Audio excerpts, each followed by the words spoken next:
This episode of the Hydrogen series is brought to you by Distributech International. Distributech International is taking place in Orlando, Florida on February 26th through 29th. Insider's Guide to Energy is a proud media partner of Distributech International. On today's show, what we're going to talk about is the data that shows how we're doing on the hydrogen transformation to green hydrogen. Mm. And I think it makes sense for you to start out by sharing with us what you're seeing in the data today. Yeah, absolutely. There's a lot of hope and promise for a scaled-up clean hydrogen sector. There's about 100 million metric tons of fossil hydrogen demand already today that needs to be decarbonized. And according to our own analysis, if the world wants to be compliant with a net zero pathway, clean hydrogen demand needs to reach about 500 million metric tons by 2050. So we need to use clean hydrogen in a lot of new sectors where it's not used today. That's from steel, that's from heavy transport. All of those sectors need to use some level of clean hydrogen and have few alternatives to decarbonizing otherwise. Where we are today compared to that sort of target is there's lots of projects announced. We are tracking over 170 million metric tons of clean hydrogen supply that could come online if all projects announced were built. So that's more than existing demand already. But less than 10% of projects of that by count have taken a final investment decision, and probably just a couple percentage points have actually of the supply, of the total announced supply, have taken final investment decision. So only a small share of the total pipeline is close to a financing or a decision or is under construction today. And why that is not happening is because the economics in most cases for these hydrogen projects don't work out without further incentives and subsidies for uptake of clean hydrogen. That's sort of the story on hydrogen overall. Despite that, we see a lot of positive developments as well. If you look at the sales of the core equipment, electrolyzers, which are needed to produce hydrogen by splitting water into hydrogen and oxygen using renewable electricity, those sales have been doubling every year since 2020. So we are now we think at BNF sales of electrolyzers will reach about 2 gigawatts for the first time this year, and maybe 3 to 5 gigawatts next year. So again, a doubling next year, and that's not stopping anytime soon, despite incentives not being there yet. So it's an exponential growth market at the same time, right?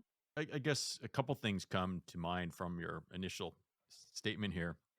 The electrolyzers that are being built. So is mostly that taking place in China, and that's also to meet just the current demand curve, right? The rate you're talking about. That isn't new entrants coming in or industries in large scale coming in and using hydrogen, right? We're not seeing it in new uses for most of that, are we? So in terms of the manufacturing, what we're seeing is that most announced manufacturing, about 70% of it, is located in China, just because Chinese companies are expanding manufacturing capacity quite rapidly. At the same time, Chinese companies are not selling overseas. So unlike in solar and batteries, for example, local domestic demand in Europe and the US is currently mostly met through European and American electrolyzer manufacturers as well. So we have to see how that changes. In terms of sales, until I think this year, we were seeing a very dominant sales pipeline in China, where most projects, the largest projects, were just being built in China.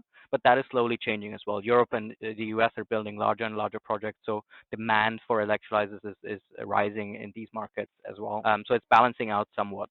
One of the things I'd read recently is that the current electrolyzers being built are alkaline based. Is that something that is relevant to this conversation in that number, or is there a technology shift that we're hoping to see to meet this demand going forward? Yeah, it really depends on how you look at it. If you look at the global numbers, over 70% of the electrolyzers being made and sold are alkaline, but that's heavily skewed by China. Chinese electrolyzers are 95% of them are alkaline, and China has had the largest deployment of electrolyzers so far, which is why that number is skewed. If you just look at the US or Europe separately, it's really 50-50 between alkaline and proton exchange membrane electrolyzers, which are the other technology which has more R&D behind it in Europe in particular, and the supply chain isn't as clearly concentrated in China as it is for alkaline electrolyzers, for example. You know, we jumped right into the use and the doubling of production. I guess one of the things that's important if you're producing, you need demand side. So you gave some fairly large statistics or numbers of what we need to hit, uh, but the market's not going to take it until it gets to a certain price. So what is the number that we're trying to hit for the cost of green hydrogen or low emission hydrogen? Yeah, green hydrogen today at the production side in most cases is cost somewhere between, let's say, $6 and $12 per kilogram. It can be cheaper than that, but in most cases it's somewhere between that, and it can be more expensive than that when you incorporate transport and storage costs. Today, the fossil alternative, gray hydrogen made from natural gas, costs anywhere between $1 and $3 per kilogram to make, and that's really where you need to go with green hydrogen costs if you want to compete with fossil fuels directly. I think the way to look at this though is that the cost of fossil hydrogen and fossil fuels will also increase over time due to carbon taxes, incentives to use an uptake low carbon hydrogen. So maybe you don't need to be as cheap, but that's roughly the range where you need to get green hydrogen to for large scale uptake without incentives.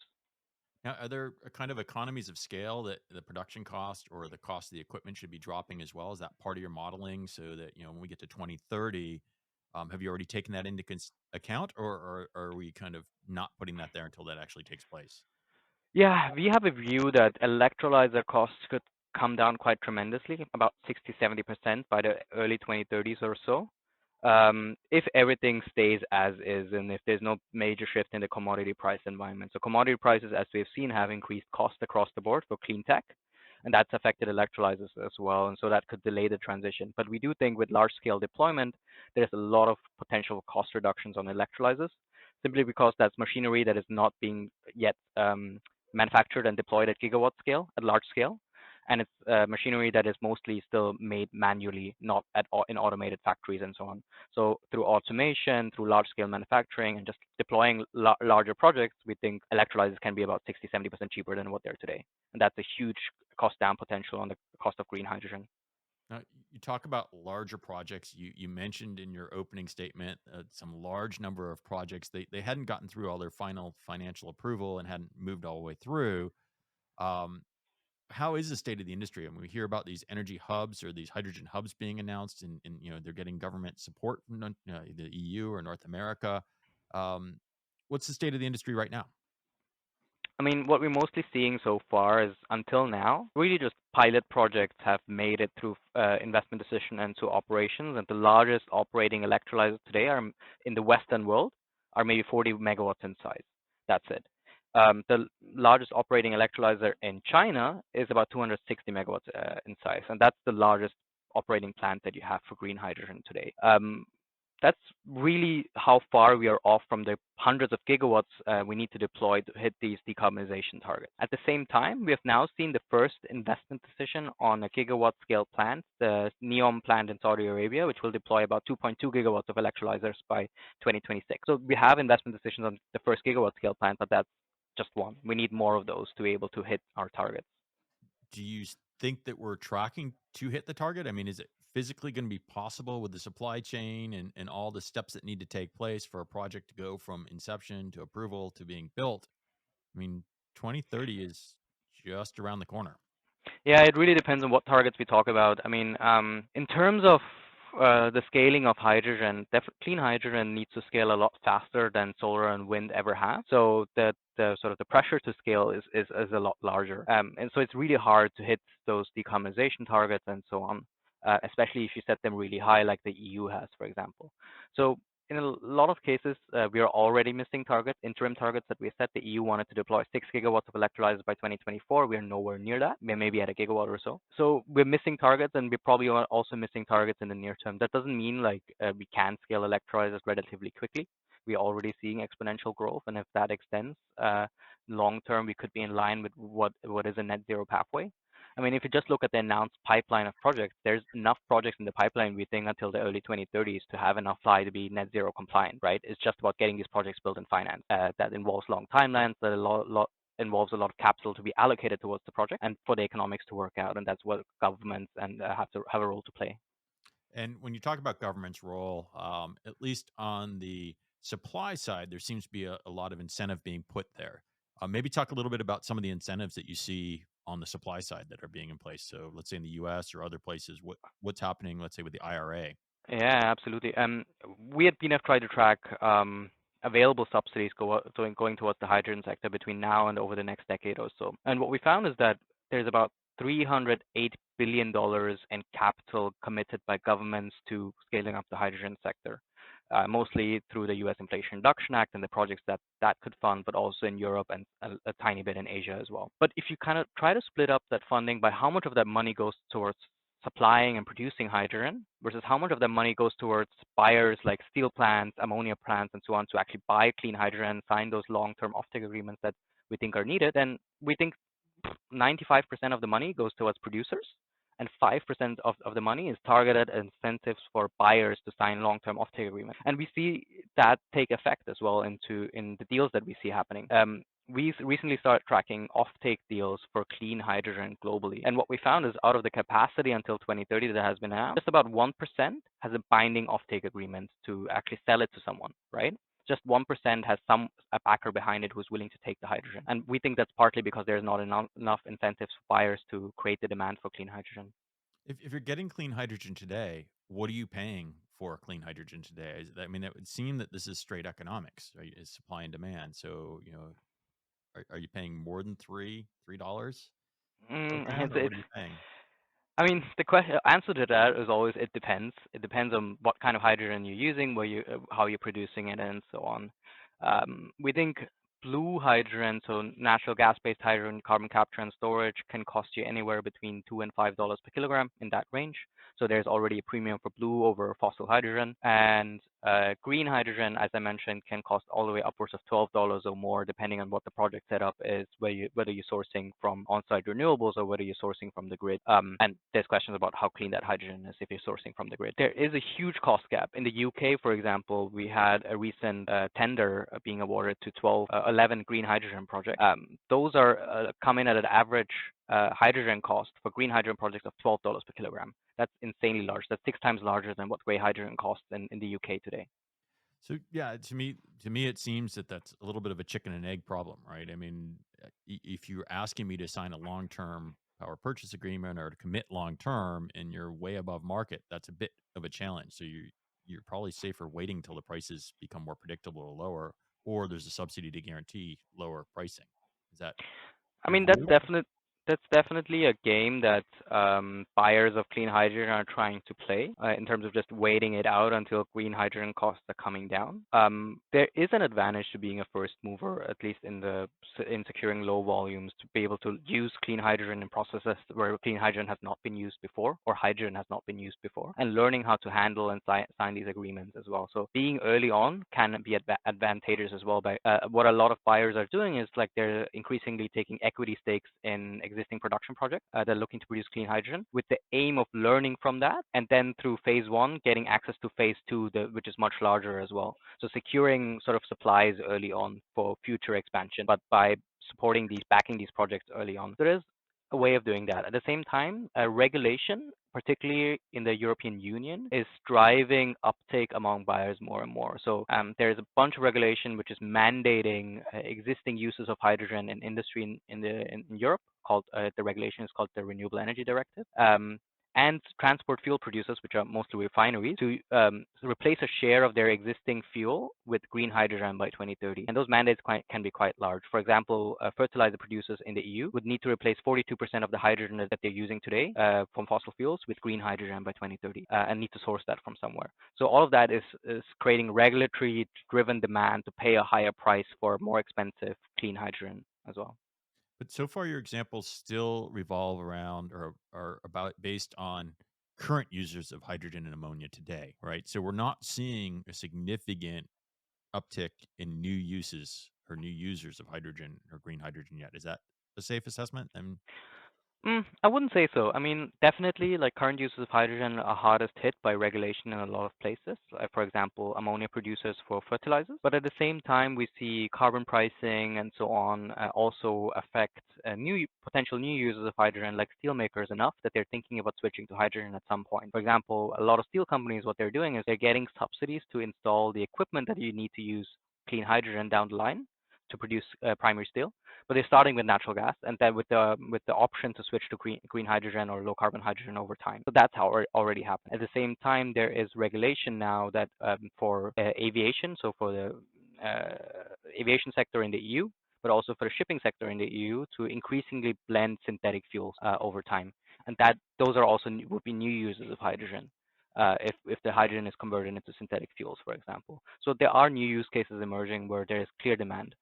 I think what also needs to be said and needs to be kept in mind is that existing demand for hydrogen is mostly in two places, which is ammonia production for fertilizers, and second is refineries for hydrocracking and hydrotreating oil. In a net zero world, both of these demands probably would go down over time. So we can't use as much synthetic fertilizer per capita if we want to be net zero compliant. Same as like we can't refine as much oil if we want to be net zero compliant. So these could be declining sectors over time where new uses are really what's driving hydrogen demand growth. And we think, for example, steel will be the one sector that drives most of that growth going into the future. And then I guess, where are we on kind of the bottlenecks of scaling this up? So we've talked about the economics, which certainly, supply and demand are pretty fundamental. But even if we want to turn these projects on, how is the supply chain working, and can we do it? I mean, I think you alluded to it earlier on that you said we could hit some basic demands for 2030 for what's in the pipeline, but those projects are still not solid yet, or they're still kind of early stage. Yeah, I mean, economics is definitely the biggest one. I think once the economics work out, you'll see a lot of capital allocation happening towards the sector. But once that's done, there's definitely still like technical limitations around particularly green hydrogen projects and electrolyzers that we need to figure out. No one has built a 1 gigawatt scale electrolyzer plant just yet. So we don't know what these plants will look like in terms of the size and how they will operate, how reliable they will be. There's a lot of risks and uncertainties involved in building such large plants that we don't know how to handle yet, and there will be a lot of failures along the way. We're also seeing that despite electrolyzers being somewhat called a mature technology, we're seeing a lot of failures once they're being connected to existing plants today. Electrolyzers are not performing according to the spec sheet in a lot of cases, whether that's in China or in Europe. We've seen a lot of recalls over the last year, so the reliability of the technology is also in question today. And that still needs to be sort of ironed out as we build these projects. The next one is timelines. I think people underestimate how long it takes to build a large-scale low-carbon hydrogen plant. We think it can take at least, if it's a gigawatt-scale plant, it can take at least 5 years from like conceptual design to getting that plant operational, if not longer, right? And just because of those long timelines involved, getting a lot of these projects built, let's say by 2030, will be challenging. That's not to say we won't build some of them, because there are gigawatt scale projects in the pipeline that are already past feasibility and they've already passed advanced engineering studies. It's more about financing these projects, but a large part of them are still not there yet to be ready for financing. Now, are you seeing an attrition of potential suppliers? I mean, I've read some things like Plug Power was having some financial troubles this year. Has the economy and all the things conspired to make it hard for some of the future hopeful players for long term hydrogen? What we've definitely seen with the general macro environment over the last year, and then also some of the failures across manufacturers, is that project developers are tightening their pipeline to only focus on projects that really will make sense. We've seen Ørsted, for example, partly because of the losses they made in the US with the offshore wind industry, also cut some of the projects in Europe on hydrogen and only focus on some projects that they think are viable. Some other companies we think will do the same. So that will definitely reduce the number of projects, or has the potential to reduce the number of projects out there. But maybe that was going to happen anyway. I mean, we see a lot of project announcements with very little path to commercial viability, right? Without a big subsidy coming in or someone promising them to offtake that money at a big premium, right? So realistic supply is probably only a fraction of the 170 million metric tons potential supply that I mentioned to you. That's okay. We don't need that much hydrogen by, let's say, 2030 to be compliant with net zero or so on. We need to build out the pipeline. We need to build millions of metric tons of hydrogen supply, but that doesn't have to come within the next 2 years or 3 years. It has to come over time.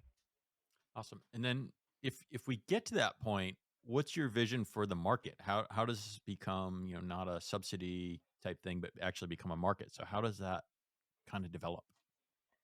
A lot of the market today is also a bit of a reflection of how this will develop. I think a lot of people believe in a traded market for clean hydrogen, and there's big question marks around how that will actually look like. We think the first projects definitely are locating themselves close to industrial demand, so where you have industrial hubs and where you can produce without having to transport the molecule too far. Hydrogen as a molecule is super hard to transport because it's bulky and it's really leak prone. So you have to do, in most cases, you have to do something to it. The easiest and cheapest way to transport hydrogen, we see that developing in Europe in particular, is pure hydrogen pipeline. We think feasibly transport large volumes of the molecule in bulk and pure hydrogen over long distances. So much like in natural gas, there could be some hydrogen transport via pipeline in a market. But once you pass pipelines, it's pretty much in most cases uneconomic to transport pure hydrogen and use it as hydrogen via a ship. So once you're thinking about seaborne transport, we think you need to convert it to something else that is already being transported, like ammonia or methanol or some sort of synthetic fuel, some hydrocarbon that we already know how to transport, and then use it as that as well, rather than converting it back to hydrogen. Because once you start converting it back to hydrogen, the efficiency losses across the supply chain are so large that the economics just don't stack up. So we think a traded market for hydrogen might not involve a lot of pure hydrogen at all. It will be piped pure hydrogen, and it will be molecules and products derived from hydrogen that are traded within itself, whether that's ammonia, methanol, steel, hydrocarbons, synthetic fuels, and so on. So what I'm hearing you say is there's existing markets for those because they're already there. So that will continue to play out, and there will be a smaller pure hydrogen market because that would be mostly what comes through the pipelines. Is that kind of what you're saying? Exactly, and you can pipe large volumes of hydrogen as well. Like if you look at Europe, for example, there's lots of potential to build a lot of green hydrogen capacity where renewables are cheap, let's say in Spain, in Iberia, in the Nordic, or whether that's in North Africa as well, and then pipe it overseas, pipe it to Central Europe where most of the demand is. That can be large volumes, but it's piped hydrogen, and that will be all for chemical feedstock uses in most cases. When you don't have that, hydrogen plays a huge role by being the building block of other products and molecules rather than as hydrogen itself. Now, I've recently on this series interviewed a number of ministers from another number of countries, hoping to be that new hydrogen exporter in the world. I think I read somewhere there's probably 50 some odd countries that have hydrogen policies or plans. How is that shaping out? What are you tracking? How many of them are really making noise, and how many of those plans are like have numbers that you can actually track or do something with at this point, or are they more just on paper? Yeah, I mean, we're tracking over 50 governments that have released some sort of hydrogen strategy. How much money is behind them really varies. Not every strategy has concrete targets either, so it really varies by market. A lot of markets are increasingly looking to making hydrogen as an export opportunity because they see a lot of value in, for example, diversifying from the existing revenue streams. A lot of oil and gas markets, for example, which have realized that they have great renewable resource potential in North Africa and the Middle East, but also in Latin America, are all looking to export hydrogen in large volumes. A lot of times, those claims, at least in the near term, I would say a bit overhyped because if you look at import demand in the near term, a lot of that still needs to scale. Like we need the new use cases to come in, like steel, ammonia, and so on. Ammonia to be used in not just in fertilizers, but also in shipping and other industries for demand to be large enough to justify imports from other places. At the same time, it completely makes sense to look at these markets and say, okay, it's way cheaper to produce green hydrogen in the Middle East or in Latin America and then ship it maybe as ammonia or some other molecule to Europe, where Europe has really high production costs, but also maybe not the space available to produce all that green hydrogen themselves, to come get into these trade relationships early. I think it's just people are underestimating how quickly large scale trade of hydrogen will happen. We'll see first shipments, we'll see a few 100,000 tons here and there being shipped I think by 2030, but we won't see those targets like the EU. The EU wants to import 10 million metric tons by 2030. I don't think that's realistic within the time frame. At some point, they probably need it. They probably won't need it by 2030. Now, you mentioned one Middle East project. Are there other projects in these countries that you see that are actually started or coming that the foundation's in place that you're tracking? I mean, lots of projects in the Middle East in particular are at a very early stage. Some of them have secured land, for example, in Oman, where the process has been managed quite well. But I mean, all of these projects are still struggling with securing an offtake, and particularly a bankable offtake with a credit-worthy offtaker, and that usually means selling to Europe, Japan, or Korea, where there's demand for import. That will emerge over the next year or so as Europe steps up funding for imports, but also Japan is thinking about a contracts for different scheme for imports of hydrogen or ammonia or hydrogen-based molecules and putting a lot of money behind that, and Korea is doing the same. So once that happens, we'll see a lot more of these projects go ahead. I think. But at the same time, what needs to be said, a lot of the Middle Eastern projects are very large and still very early stage. So outside of NEOM, there's very few that are in construction. I can think of one more in Oman, but most of the other ones are still at an early feasibility stage. Do you see a transition in energy security based on the supply chain for electrolyzers? So, if China is producing a great number of them right now, I know that on the podcast, we've had a number of German companies and regions really hoping to do quite a bit. I imagine the US wants to do quite a bit of production.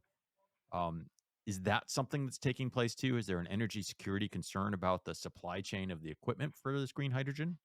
I mean, for sure, that concern is rising. With if you just look at the numbers, most of the manufacturing capacity is already located in China, but compared to what's happening in solar and batteries, China is still not supplying the rest of the world when it comes to electrolytes. So what companies in Europe and also in the US are sort of looking to do is like have enough domestic incentives that encourage local content, right, in local projects. We haven't really seen that happen yet.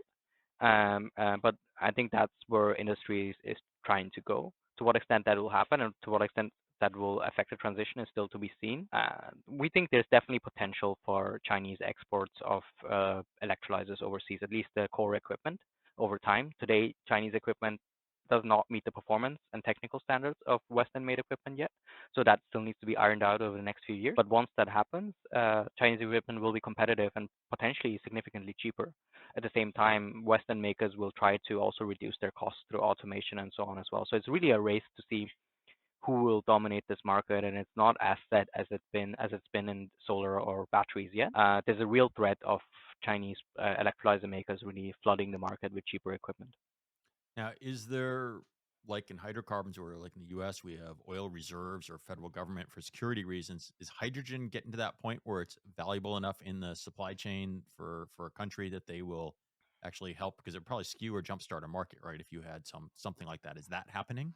Not yet, because just because there's no market for hydrogen today. I would definitely hope that like as the market for traded hydrogen in the form of ammonia and so on picks up, that countries are looking to diversify their suppliers beyond just one. And that will make sense because renewable energy is cheap and available in a lot of different places, whether that's in Latin America or the Middle East or Africa or so on, right? There's lots of potential to diversify your suppliers and not put all your eggs in one basket. And I think if one thing we learned from sort of the Russia's invasion of Ukraine is that like it's really challenging from an energy perspective to be so heavily reliant on one supplier.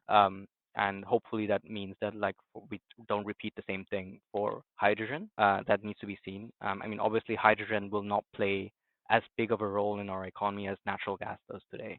Hydrogen will be used selectively as a chemical feedstock in some locations, sometimes as the fuel, but the overall amount of energy we're using in the form of hydrogen will be much smaller than what natural gas is doing today. Understood. Now, kind of back as we come towards the end of this interview, let's go back. We started the premise that the data doesn't lie. The data tells us where we are. So you spent a lot of time in the data. That's what you do. Yes. Um, Looking at 2023, what have we seen? And then you sound fairly optimistic in your tone. You're fairly realistic. You say some things will come to fruition, some won't. What is the data telling you? How are we doing? What's your scorecard? Yeah, I mean, 2023 was a year where we, for the first time ever, saw sales of electrolyzers reach over a gigawatt for the first time. We think up to 2 gigawatts, so that's very optimistic. We're finally in a market that is not just selling a few hundred megawatts of these systems. At the same time, lots of projects are still waiting for funding decisions, or if they have a funding decision, for that subsidy to be actually allocated towards them so they can take an investment decision. We saw more FIDs happening, particularly in NEOM in Saudi Arabia, in Europe, a bunch of them, some in the US as well, that are going ahead. So we see more and more projects being built. So there is definitely like a positive momentum, and more markets are allocating more funding and more resources towards hydrogen. At the same time, the market is definitely lagging behind its expectations. I think that needs to be said. I mean, most projects that get announced don't meet their official commissioning year or FID year. Most projects get delayed by a few years because the economics don't work out. And I end up sort of, we make a forecast of, for example, electrolyzer sales, and until now I've been cutting it every year that I look at it, just because like what we expected to happen that year didn't happen, and that's reflected in the FIDs that we're seeing. I think 2024 as we transition will be a bigger year just because you suddenly have U.S. tax credits and European funding for hydrogen and lots of other programs that are coming, and hopefully that means you'll see a lot more investments taking place as well. And how much will the price of gas over the next 12 months impact this? I mean, the economics of hydrogen really need to work out long term. So what happens to natural gas over the next 12 months probably is not enough to make an investment decision. What we pointed out when last year when the price of gas shot up so much is that like, look, like at high natural gas prices, even green hydrogen starts making sense. Increasingly, we heard industrial players thinking about at least a small share of clean hydrogen and blending that as a hedge against very high natural gas price environment. So in that way, it help companies to start thinking about this. But what you really need is long-term natural gas prices to be competitive enough so that green hydrogen is competitive with natural gas. But at the same time, carbon pricing incentives on the demand side need to also make the fossil fuel more expensive for this to work out. So it's a bit of a supply side cost reduction, but also the alternative needs to become more expensive. And carbon credits or price of carbon, what number do you think that price needs to get to before it starts making an impact? Oh wow, yeah, we looked at this a couple of years ago, and what we found is that carbon pricing alone is not a silver bullet for hydrogen just because of how high carbon prices need to be to incentivize clean hydrogen. What we found is that even if you get to like $2 per kilogram green hydrogen costs, right? The carbon price that you would need to compete with the cheapest fossil fuels in ammonia production, steel, steel, and so on is like a couple $100 or larger. Steel is probably good enough with like $100 per ton, but ammonia, methanol, a lot of these processes where hydrogen could be used need very large carbon prices, even at a very cheap hydrogen production cost. So it would probably be a mix of carbon pricing plus other penalties to get people to move, which is why I think in Europe's approach to use quotas to at least introduce a share of hydrogen is probably the right way to do it because carbon pricing alone won't drive uptake. Being located in the United States, there's a lot of talk about IRA, there's tax credits. They're imminently about to announce, or they supposed to announce them by the end of the year. We're days from the end of the year. What does this mean in your world?